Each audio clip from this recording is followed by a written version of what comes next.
फ़लस्तीन और इसराइल के दरमियान जो जंग 7 अक्टूबर 2023 को शुरू हुई थी, आज 15 महीने के बाद, बहुत कोशिशों के बाद वो जंगबंदी हो गई है। ये बड़ी अच्छी खबर है कि आज से जंगबंदी पर अमल शुरू हो गया है। जंगबंदी का ऐलान हो गया था, आज उस जंगबंदी का पर अमल शुरू हो गया है। ये बड़ा लंबा प्रोसेस चला। अमेरिका की तरफ से इसराइल को पूरी तरह से ये छूट दे दी गई थी कि तुम कत्लेआम करते रहो, बाइडेन की हुकूमत की तरफ से। लेकिन डोनाल्ड ट्रंप के इलेक्शन जीतने के बाद डोनाल्ड ट्रंप के जो एडमिनिस्ट्रेशन है, जो उन्होंने अपनी टीम बनाई है, उस टीम ने दोबारा से नेगोशिएशन शुरू कराए। लेबनान के साथ भी समझौता जो हुआ था, वो भी ट्रंप की टीम ने, यह ट्रंप के प्रेशर में हुआ था। आज जो जंगबंदी अमल में आई है, वो भी ट्रंप प्रशासन और ट्रंप की प्रेशर में, क्योंकि इसराइल किसी सूरत में भी अभी भी तैयार नहीं था। बड़ी कोशिश थी उसकी कि वो हीला बहाना करता रहे, जैसा पहले करता रहा, धोखा देता रहे और कत्लेआम जारी रखे। जंगबंदी का ऐलान हो जाने के बाद भी जो एग्रीमेंट था, उस पर तमाम जो पक्ष थे, उनकी तरफ से ऐलान कर दिया गया था, कतर की तरफ से ऐलान कर दिया गया था कि जंगबंदी पर आम सहमति बन गई है। उसके बाद भी इसराइल ने 4 दिन के अंदर तकरीबन 140 फ़लस्तीनी लोगों को शहीद किया है। और आज जब जंगबंदी होनी थी, उससे चंद घंटे पहले भी 9 लोग शहीद किए हैं। अच्छा, ये जंगबंदी पर बड़ा थोड़ा-सा लोगों को इस बात का खतरा था कि ऐन वक़्त पर इसराइल कहीं ऐसा ना हो कि इस मुआहदे से बाहर निकल जाए और वो जंगबंदी को एक्सेप्ट करने से इनकार कर दे। तो लास्ट मिनट में, क्योंकि ये आज 19 तारीख को रात के 12 बजे से शुरू होना था, लेकिन कतर, इजिप्ट की तरफ से और कतर की तरफ से बाइडेन एडमिनिस्ट्रेशन को इतला दी गई कि अभी तक इसराइल की तरफ से वॉर कैबिनेट की मीटिंग नहीं हुई है और वो इसको कहीं ऐसा ना हो इतवार का दिन होने की वजह से छुट्टी का बहाना करके आगे बढ़ा दें। तो जुमे के दिन की हम ये बात कर रहे हैं, अब से 2 दिन पहले अमेरिकी एडमिनिस्ट्रेशन ने नेतन्याहू पर प्रेशर डाला और फिर फ्राइडे के दिन ही इसराइल कैबिनेट की मीटिंग हुई और वो मीटिंग 7 घंटे तक चली। 7 घंटे के बाद इसराइल की तरफ से ऑफिशियली अनाउंसमेंट किया गया कि हमने जंगबंदी के माहदे को मान लिया है, एक्सेप्ट कर लिया है। और हम बता चुके हैं, ये वही माहदा है या वही एग्रीमेंट है जो बाइडेन ने पेश किया था फ्रांस के अंदर अब से मई के महीने में, लास्ट ईयर मई के महीने में, जिसको नाम दिया गया था बाइडेंस डॉक्ट्रिन। और यह जो समझौता हुआ है, इसमें हमास की तमाम शर्तों को माना गया है। और जिस हमास के खिलाफ इसराइल ने यह जंग की थी और ऐलान किया था कि हमास के मुकम्मल खात्मे तक हम जंग जारी रखेंगे, आखिर में उनको मजबूर होकर के हमास के साथ ही एग्रीमेंट करना पड़ा है। इसमें फ़लस्तीन अथॉरिटी कहीं भी शामिल नहीं है, महमूद अब्बास कहीं भी शामिल नहीं है पूरे माहदे में। और इस डील को जो एक्सेप्ट किया हमास की तरफ से, वह याहिया सिनवार के छोटे भाई मोहम्मद सिनवार ने एक्सेप्ट किया है। और तमाम टर्म्स कंडीशंस उसमें एक एक चीज़ पर गौर करके, अब पहले मरहले में, फर्स्ट फेज में, चूँकि ये फेजेस में है, पहला फेज 42 दिन का है, सेकंड फेज 42 दिन का है, उसके बाद फिर आगे निगोशिएशन होते रहेंगे और ये आगे बढ़ता रहेगा। इस पर हमने मुकम्मल एक तफसीली खबर की थी 2 दिन पहले फ्राइडे को, उसमें आप देख सकते हैं। अब जो बड़ी शख्सियतें हैं, क्योंकि पहले फेज में 33 लोग इसराइल के छोड़े जाएंगे। हमास के पास अभी तकरीबन 98 इसराइली हॉस्टेज हैं, 98 लोग उनके पास इसराइल के मौजूद हैं। जैसा जानकारी है उसके मुताबिक इन 98 के बदले में, हर एक शख्स के बदले में 30 फ़लस्तीनी लोग, फ़लस्तीनी जो इसराइल की जेलों में कैद हैं, बंद हैं, वो रिहा किए जाएंगे।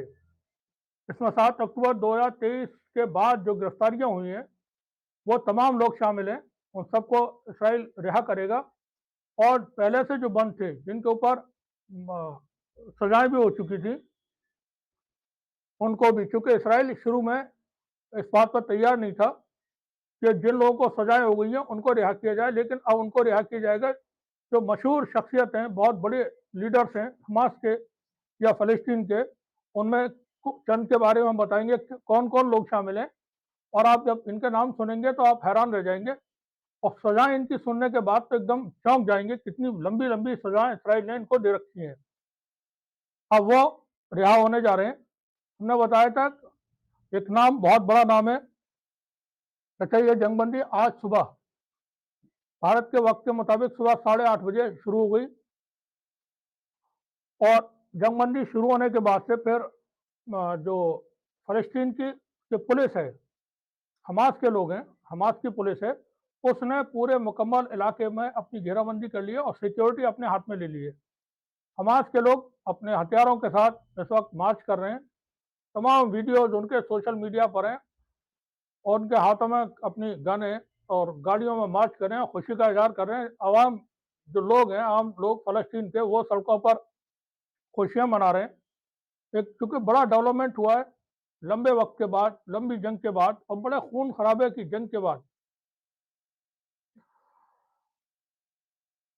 जो बंदी हैं उनमें से जो जिन लोगों को रिहा किया जाएगा उनके बारे में बता दें आपको। मरवान बगूती का नाम हमने बताया था, बरहूती, मरवान बरहूती, ये याहिया सिनवार के साथी हैं पुराने, और फतेह के लीडर हैं। वो जेल में है सन 2000 से। उनको फर्स्ट फेज में रिहा करने की बात थी, लेकिन अब वो फर्स्ट फेज में नहीं हो रहे हैं रिहा, वो सेकंड फेज में रिहा होंगे। मरवान बरहूती ने अपनी जगह पर, मतलब पहले भी ऐसा हुआ कि इन्होंने याहिया सिनवार को रिहा कराया, खुद रिहा नहीं हुए थे जब इसराइल के साथ डील हुई थी, अब से 8 साल 10 साल पहले। अभी भी इन्होंने अपने आप को रिहा नहीं करवाया। तकरीबन 22 साल से 24 साल से ये जेल में है। अब इनकी जगह पे जो रिहा होने वाले हैं वो है अहमद बरहूती। अहमद बरहूती रिहा होंगे, मरवान बरहूती सेकंड फेज में रिहा होंगे। दूसरा एक बड़ा नाम है जकरिया जुबैदी। ये हमास के अल कसाम ब्रिगेड के चीफ हैं। जैनिन से इनका ताल्लुक है, जो फ़लस्तीन का इलाका है जैनिन। ये इनके वालिद पहले ही शहीद हो गए थे जंग में, बाद में इनकी माँ और भाई वो शहीद हो गए, तो उसके बाद फिर इन्होंने एक जंगजू बन गए थे और अल कसाम ब्रिगेड के में शामिल हो गए थे। इनको इसराइल की फौज ने आगे चल के गिरफ्तार कर लिया था, वो जेल पहुंच गए थे, और इसराइल की हाई सिक्योरिटी जेल से 4 लोगों के साथ ये फरार भी हो गए थे। इनके कारनामे बहुत बड़े हैं। 4 लोगों के साथ ये इसराइल की हाई सिक्योरिटी जेल से फरार हो गए थे। उसके बाद फिर इनको गिरफ्तार किया जाता है, और तब से ये इसराइल की जेल में बंद थे। अब इनको इस फर्स्ट फेज में रिहा किया जा रहा है। इनका बेटा अभी हाल ही में शहीद हो चुका है जंग में। इनको कई बार की उम्र कैद की सजा इसराइल की अदालतों से मिली हुई है। एक और बड़ा नाम है, वो है अयाज जरारत। ये 2002 से इसराइल की जेलों में बंद है। इनको 35 दफा, 35 टाइम्स इसराइल की अदालत ने उम्र कैद की सजा सुनाई हुई है, 35 बार। अब ये रिहा हो रहे हैं फर्स्ट फेज में। इनके बाद जो एक और बड़ा नाम है वो है महमूद अताउल्लाह। इनको 25 दफा उम्र कैद की सजा मिली हुई है। एक और नाम है महमूद अबू बरता।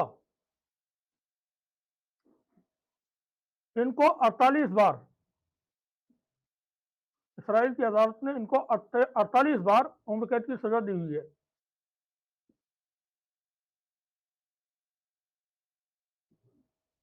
ये ये यरूशलेम से हैं। अच्छा, यरूशलेम के भी 4 बड़े कमांडर हैं। उनमें से 3 को रिहा किया जा रहा है पहले फेज में। वहीं एक और बड़ी शख्सियत है खालिदा जरार।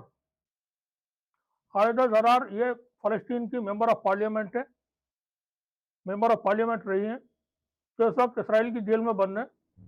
उनको रिहा किया जा रहा है। उनके साथ एक फलस्तीन की मेंबर ऑफ पार्लियामेंट है, वो इसराइल की जेल में बंद है, वो रिहा हो रही है। उनके साथ एक फलस्तीन की जर्नलिस्ट की खातून है, उनकी भी रिहाई हो रही है। तो ये हम कुछ नामवर शख्सियतें थी जिनके बारे में बता रहे थे जिनको रिहा किया जा रहा है फर्स्ट फेज में।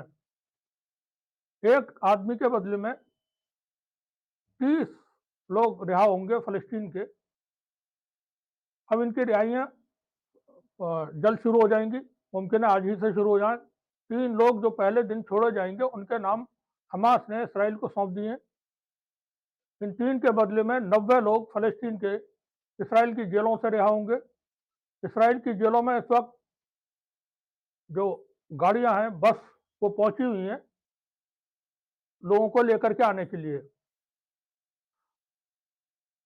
इस जंग में सभी जितने भी अमेरिका, इसराइल, इनको छोड़ करके बाकी दुनिया जो थी उसका रोल बहुत ठीक ठाक रहा, अच्छा रहा।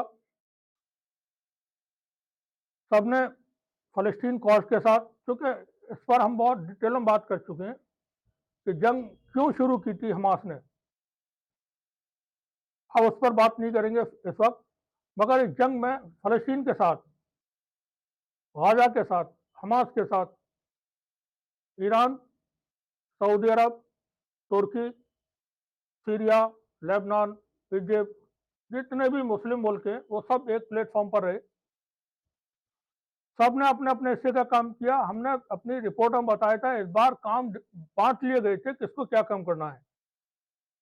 उसमें ईरान का काम था हथियारों से मदद करना, सऊदी अरब, कतर, यूएई का काम था डिप्लोमेटिक लेवल पर अपनी बात को रखना और सीज फायर तक लेकर के जाना। चीन और रूस वो हर तरह से मदद कर रहे थे इसमें। वो डायरेक्टली हमास को, हिजबुल्लाह को, हुतीस को भी जंग में मदद कर रहे थे। इंटेलिजेंस के लेवल पर कर रहे थे, हथियारों से कर रहे थे और सिफारती मामला से उनको मदद कर रहे थे। नॉर्थ कोरिया की भी बड़ी हेल्प रही है इस जंग में। भारत ने भी कई मौकों पर फलस्तीन के पक्ष में वोट किया और डिमांड की सीज फायर के लिए। भारत का मीडिया का रुख अलग रहा। भारत के जो एक अलग तरह का वर्ग है भारत में, कट्टरपंथी, उसका विचार अलग रहा।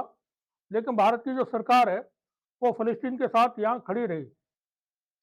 इसराइल को हालांकि उन्होंने हथियार भी बेचे और इसराइल को जैसे भी अलग तरीके से उनके मामला हैं व्यापारिक या डिप्लोमेटिक, उस तरीके से अलग सपोर्ट था। लेकिन इंटरनेशनल फोरम पर, यूएन वगैरह में भारत ने फलस्तीन का पक्ष लिया हर जगह पर।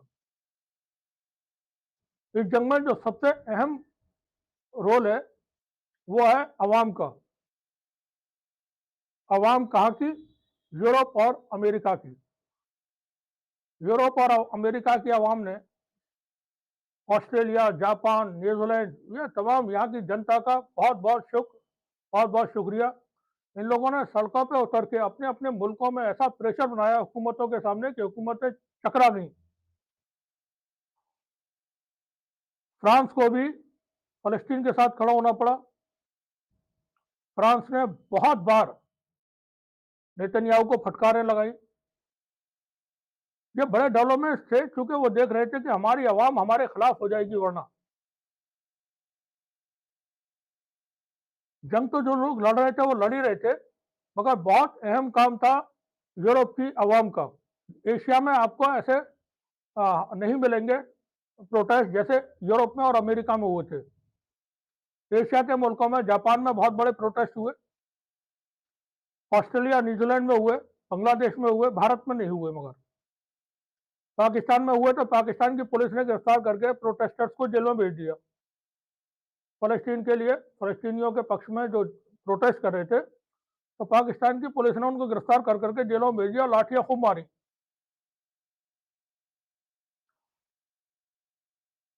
तो हर जगह का अलग था। हाँ, तालिबान की तरफ से जरूर मदद हुई है हमास की। और देखें, तालिबान के लड़ाके, उन्होंने लेबनान में जाकर के जंग भी लड़ी, ये हम पहले बता चुके हैं। इस पर हमने डिटेल में बात की थी कि तालिबान के काफ़ी बड़ी तादाद में फाइटर्स, उधर पुतिन की जो पर्सनल आर्मी है वेगनार, उसके फाइटर्स, वो लेबनान में जाकर के हिजबुल्लाह के साथ इसराइल के खिलाफ जंग लड़ रहे थे। वो गोलान हाइट्स में सीरिया के अंदर जंग लड़ रहे थे। सीरिया का फॉल हुआ, वो उस पर हमने पूरी तफसीली बातचीत भी की और बताया कैसे कैसे हुआ सब। अब उसको भूल जाएं। फिलहाल एक ये जो काम हुआ है आज जंगबंदी, वो अमल में आ गई है। उम्मीद ये 42 दिन तक ये चलेगा। भी 16 दिन के बाद, अभी इसी मरहले में फर्स्ट फेज में 16 दिन के बाद नेक्स्ट फेज में क्या क्या होगा उस पर बात होगी। उसके बाद जब 42 दिन नेक्स्ट पूरे होंगे सेकंड फेज के, तब बात शुरू होगी फलस्तीन के 2 स्टेट सॉल्यूशन की। इस बार चूंकि सऊदी अरब इस वक्त बीच में है, गारंटर ये जो सीज फायर हुआ है उसमें कतर है और इजिप्ट है, लेकिन सऊदी अरब डिप्लोमेटिक टाइज में जो बातचीत होने हैं उसमें सऊदी अरब के ऊपर सब कुछ है, सारा दारोमदार। और सऊदी अरब के ही डिप्लोमेट्स जो थे वो ट्रंप एडमिनिस्ट्रेशन के कांटेक्ट में थे, उनको सारी ब्रीफिंग्स कर रहे थे। उनसे सलाह मशवरे के बाद ये सीज फायर हुआ है। तो अरब के तमाम मुल्क बड़ी बड़ी कोशिशें की है इसराइल ने ईरान के खिलाफ कार्रवाई करने के लिए, और ईरान को घेरने के लिए, ईरान को जंग में लाने के लिए, ईरान और सऊदी अरब के ताल्लुकात खराब करने के लिए। लेकिन वो तमाम चीज़ें बहुत अच्छी रहीं, क्योंकि ईरान और सऊदी अरब के दरमियान जो आपस में सुलह हुए और एग्रीमेंट्स हुए थे 2024 के जनवरी में, उसमें गारंटर चाइना है। अब चाइना के खिलाफ न सऊदी अरब जा सकता है न ईरान जा सकता है,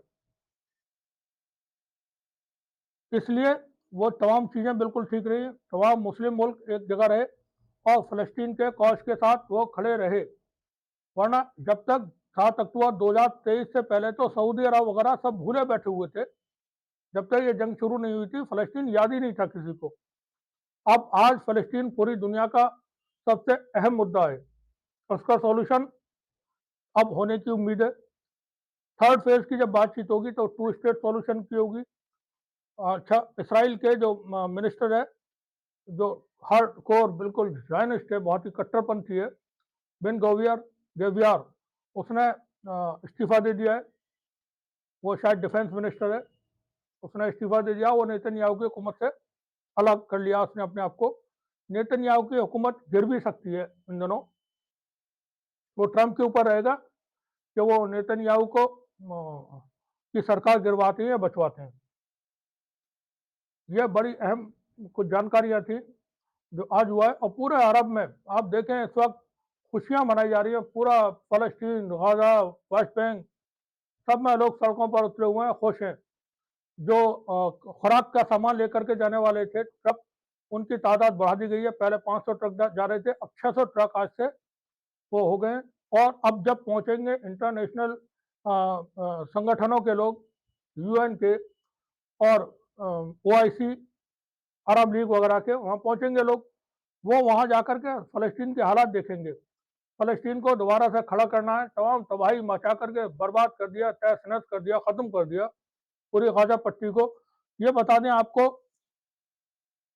इसराइल की फ़ौज मुकम्मल तौर पर गाज़ा से बाहर निकलेगी, फ़लस्तीन के इलाकों से बाहर निकलेगी। गोलान हाइट्स के जो इलाके इन्होंने कब्ज़ा किए हैं सीरिया के, बफर जोन के वो सब बाहर निकलेंगे वहां से छोड़ करके, ये इस एग्रीमेंट में शामिल है।